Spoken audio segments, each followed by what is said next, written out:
सुप्रभात बच्चों, आज हम अपनी हिंदी पाठ्य पुस्तक में सुमित्रानंदन पंत प्रकरण का अध्ययन करेंगे। सुमित्रानंदन पंत का मूल नाम गोसाई दत्त है। इनका जन्म सन 1900 कौसानी, जिला अल्मोड़ा, उत्तरांचल में हुआ। इनकी प्रमुख रचनाएं हैं वीणा, ग्रंथि, पल्लव, गुंजन, युगवाणी, ग्राम्या, चितंबरा, उत्तरा, स्वर्ण किरण, कला और बूढ़ा चांद, लोकायतन आदि। इनको भारतीय ज्ञानपीठ पुरस्कार, साहित्य अकादमी पुरस्कार और सोवियत लैंड नेहरू पुरस्कार और पद्म भूषण पुरस्कारों से सम्मानित किया गया। इनकी मृत्यु सन 1977 ईस्वी में हुई। छायावाद के महत्वपूर्ण स्तंभ सुमित्रानंदन पंत प्रकृति के चितेरे कवि हैं। हिंदी कविता में प्रकृति को पहली बार प्रमुख विषय बनाने का काम पंत ने ही किया, अर्थात हिंदी कविताओं में प्रकृति को पहली बार प्रमुख विषय बनाने का अर्थात प्रकृति के आधार पर इन्होंने कविताएं लिखी। उनकी कविता प्रकृति और मनुष्य के अंतरंग संबंधों का दस्तावेज है। इनकी प्रारंभिक शिक्षा कौसानी के गांव में, उच्च शिक्षा बनारस और इलाहाबाद में हुई। युवावस्था तक पहुँचते पहुँचते महात्मा गांधी जी के असहयोग आंदोलन से प्रभावित होकर पढ़ाई बीच में ही छोड़ दी। उसके बाद स्वतंत्र लेखन करते रहे। प्रकृति के अद्भुत चित्रकार पंत का मिजाज कविता में बदलाव का पक्षधर रहा। शुरुआती दौर में छायावादी कविताएं लिखी। पल पल परिवर्तित प्रकृति वेश इन्हें जादू की तरह आकृष्ट कर रहा था। बाद में चलकर प्रगतिशील दौर में ताज और वे आंखें जैसी कविताएं भी लिखी। इनके साथ ही अरविंद के मानववाद से प्रभावित होकर मानव तुम सबसे सुंदरतम जैसी पंक्तियां भी लिखते रहे। उन्होंने नाटक, कहानी, आत्मकथा, उपन्यास और आलोचना के क्षेत्र में भी काम किया। रूपाब नामक पत्रिका का संपादन भी किया, जिसमें प्रगतिवादी साहित्य पर विस्तार से विचार विमर्श होता था। पंत जी भाषा के प्रति बहुत सचेत थे। इनकी रचनाओं में प्रकृति की जादूगरी जिस भाषा में अभिव्यक्त हुई उसे स्वयं पंत चित्र भाषा अर्थात बिंबात्मक भाषा की संज्ञा देते हैं। ब्रजभाषा और खड़ी बोली के विवाद में इन्होंने खड़ी बोली का पक्ष लिया और पल्लव की भूमिका में विस्तार से खड़ी बोली का समर्थन किया। प्रस्तुत कविता वे आंखें पंत जी की प्रगतिशील दौर की कविताएं हैं। इसमें विकास की विरोधाभासी अवधारणा पर करारा प्रहार किया है। युग युग से शोषण के शिकार किसान का जीवन कवि को आहत करता है। दुखद बात यह है कि स्वाधीनता भारत में भी किसानों को केंद्र में रखकर व्यवस्था ने निर्णायक हस्तक्षेप नहीं किया। कविता ऐसे ही दुष्चक्र में फंसे किसानों को व्यक्तिगत एवं पारिवारिक दुखों की परतों को खोलती है और स्पष्ट रूप से विभाजित समाज की वर्गीय चेतना का खाका प्रस्तुत करती है।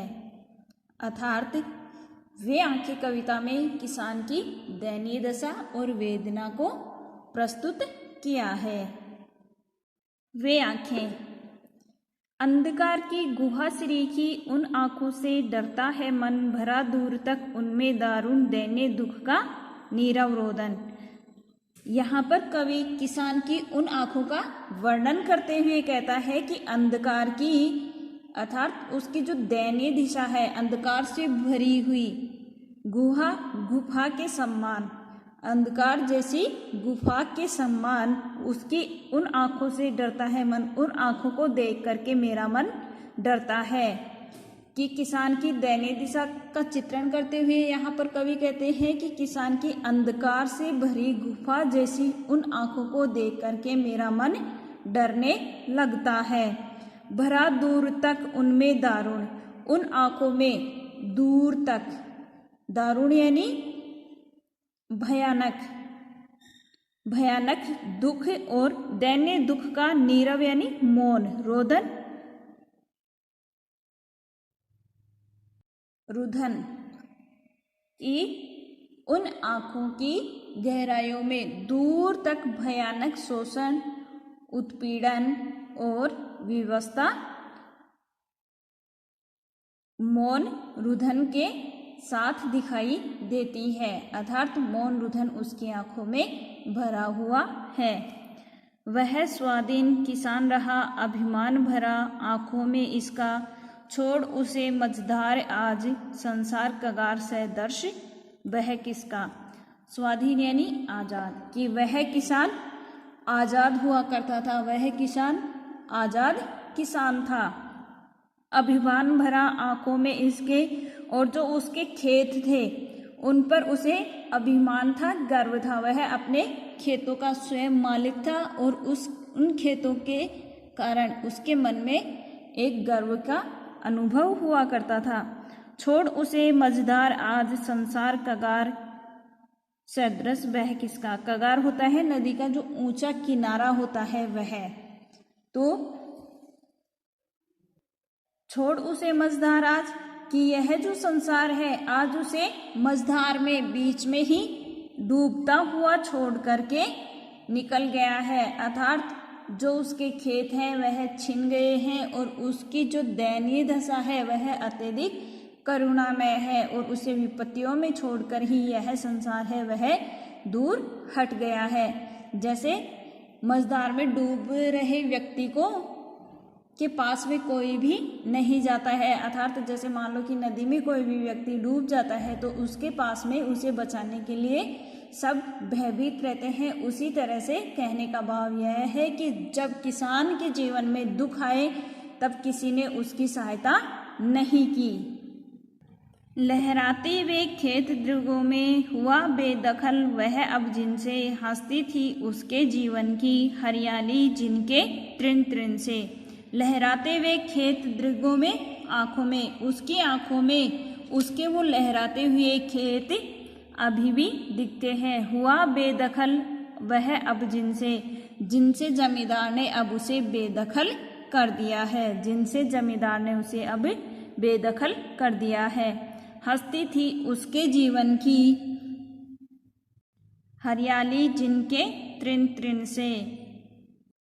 तृण तृण एक एक तिनके से, कि जिसके एक एक तिनके से उसके जीवन की जो हरियाली थी वह हंसती थी, अर्थात उसका जो जीवन था वह खिलखिलाता रहता था।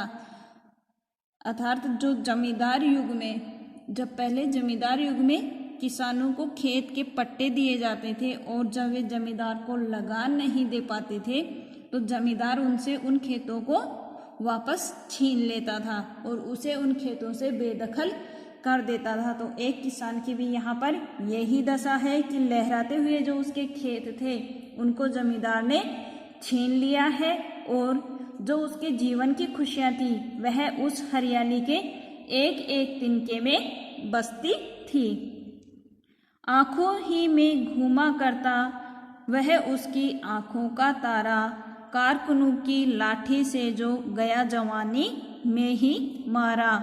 आँखों ही में घूमा करता, अर्थात जो जमींदार हैं उन्होंने उस किसान पर ऐसे ऐसे अत्याचार किए हैं जो ऐसनीय हैं। उस किसान की आँखों का तारा अर्थात उसका बेटा उसकी ही आँखों में घूमा करता था, वह उसकी आँखों का तारा। आँखों का तारा बहुत प्यारा, अर्थात किसान का बेटा जो उसकी आंखों में घूमा करता था।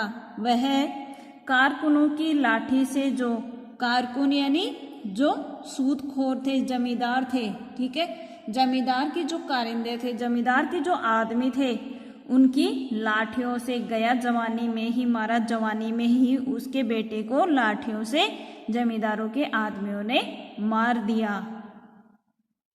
अर्थात खेत से बेदखल होने के विरोध करने पर, जब किसान को खेत से बेदखल कर दिया गया तो उसका विरोध करने पर उन लोगों ने उसका जो इकलौता बेटा था उसे जान से मार डाला और वह किसान की निराशा की स्थिति में ही यह सब सोचता रहता है कि वह किसान अब अत्यधिक निराश है और वह अपने निराशा की स्थिति में यह सब सोचता रहता है। धन्यवाद।